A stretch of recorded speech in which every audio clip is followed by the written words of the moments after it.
Hey, salut, c'est Michel au Worship Loisel à Saint-Élie-Caxton. En ce beau lundi 16 octobre, on a eu un petit peu de soleil aujourd'hui, ça a fait du bien. Comparé à la pluie d'hier, c'était infernal. Hier, tout était inondé. C'est assez incroyable. Je travaillais en dedans, puis je trempe à la vette, imaginez. Alors, je voulais vous donner un petit update de ce qu'on a fait. On a eu une super belle gang samedi qui sont venus à l'atelier. Au-dessus de 10, 11 personnes sont venues du cégep de la Beauce. J'ai eu d'autres personnes aussi de Saint-Élie-de-Caxton et d'autres volontaires qui sont venus, qui se sont ajoutés. Alors, on était aux alentours de 16. Une Moses de belle gang. Ça a bien avancé.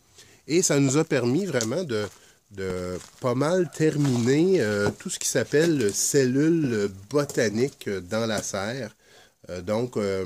Les gens ont été en mesure de niveler et avec différents niveaux de cellules, on a tout mis de niveau et d'aplomb et on était en mesure de couper les totes de 1000 litres. Donc, c'est les gros contenants que j'avais dans des dans des gros réceptacles comme ça, dans des grosses caches comme ça.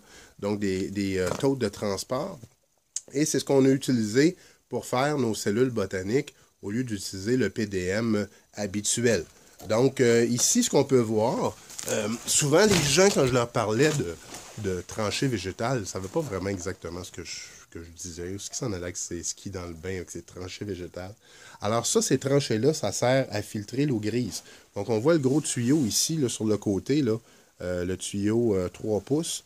Bon, mais ça, c'est vraiment l'eau grise qui vient de la maison, qui est accueillie dans une cellule de réception dans la salle de bain. Et une fois que dans la cellule de réception, on va faire un petit peu de vermiculture, donc il va y avoir des vers qui vont être en mesure de tout aller manger et déchiqueter les déchets organiques avant que ça aille dans les cellules, créer aussi du bon thé de verre, du bon compost. Donc, une fois que ça c'est fait, l'eau grise va se rediriger dans notre première cellule ici, et on peut voir dans notre petit tube d'observation que cette eau-là va rentrer complètement en bas et va s'infiltrer à travers un paquet de gros cailloux qu'il va y avoir dans le coin. Donc, à toute fois qu'on a un tube d'observation, on met des gros cailloux de 6 à 8 pouces. Et par la suite, autour des gros cailloux, on va mettre une membrane géotextile pour pas que la terre ou le sable aille boucher cette entrée d'eau-là.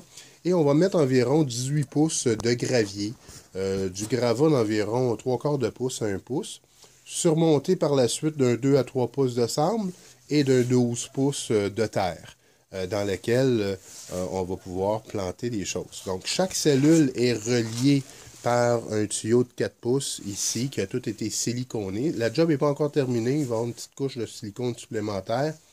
Et on remet un nouveau produit qui est sorti sur le marché, qui est une espèce de peinture élastomère en cacane qui arrête les fuites. Donc, on met ça, et c'est comme une espèce de caoutchouc qui va tout sceller. Alors, par-dessus le silicone, les 2 couches de silicone, je vais rajouter une bonne couche de peinture élastomère, ce qui va me permettre de vraiment tout sceller le tout. Donc, l'eau va circuler d'une cellule à l'autre et va s'en aller en croisée à travers les différentes cellules botaniques qui sont toutes reliées entre elles. Et ici, bon, c'est ceux qui sont les plus basses, qui ont 24 pouces de profond. C'est ce qu'on appelle notre salad bar. C'est dans lequel on va faire pousser nos légumes dont les racines ne vont pas profondément.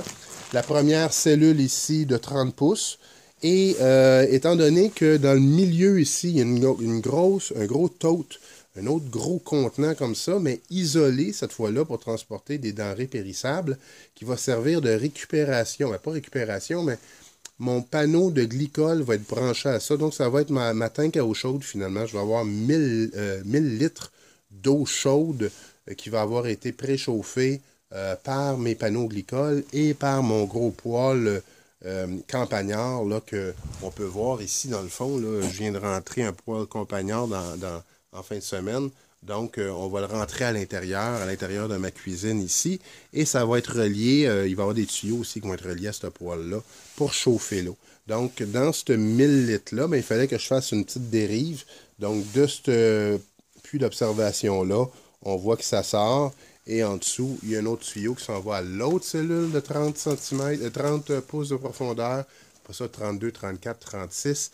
Et ça termine finalement dans la dernière cellule qui est complètement... le tôte n'a pas été coupé.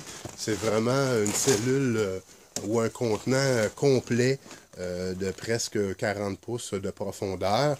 Et dans celui-là, il va vraiment avoir un mur de peat moss qui va séparer l'entrée d'eau grise qui a été filtrée par les tranchées. Va être filtré par le mur de peat moss. Puis par la suite, c'est là qui va être notre contenant. Deux pompes vont faire de un recirculer l'eau continuellement dans les cellules et l'autre pompe va alimenter un petit Water Organization Module, donc un petit filtre au charbon avec une pompe qui va envoyer cette eau-là dans la toilette pour flusher notre toilette.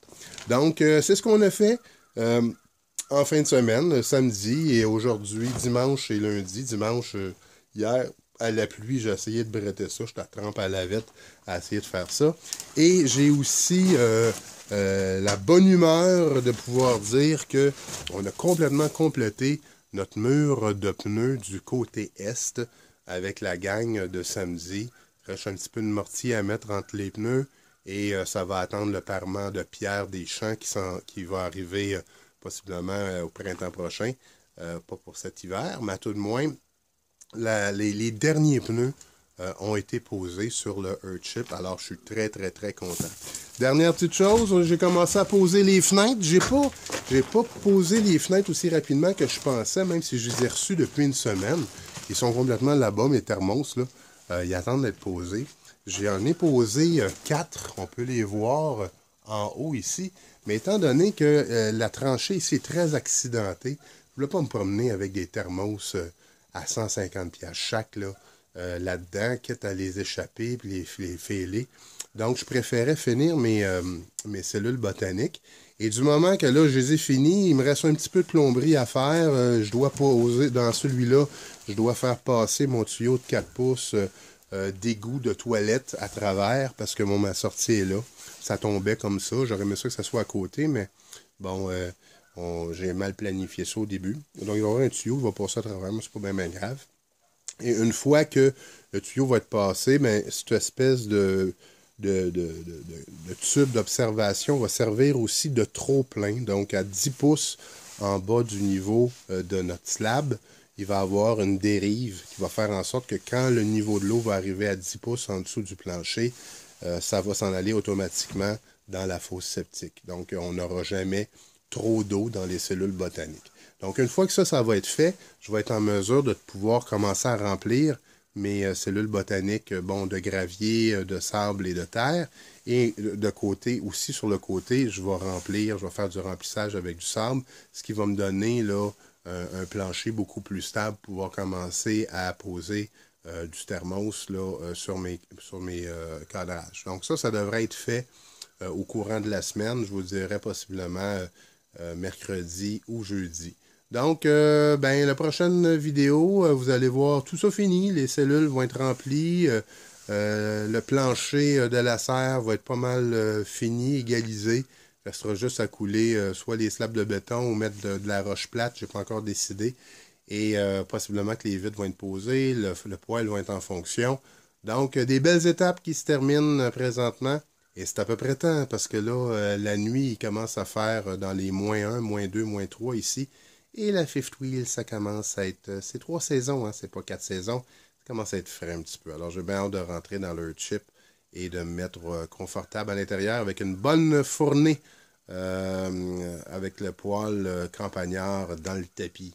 Donc, sur ce, je vous souhaite bonne semaine et à la prochaine. Ciao!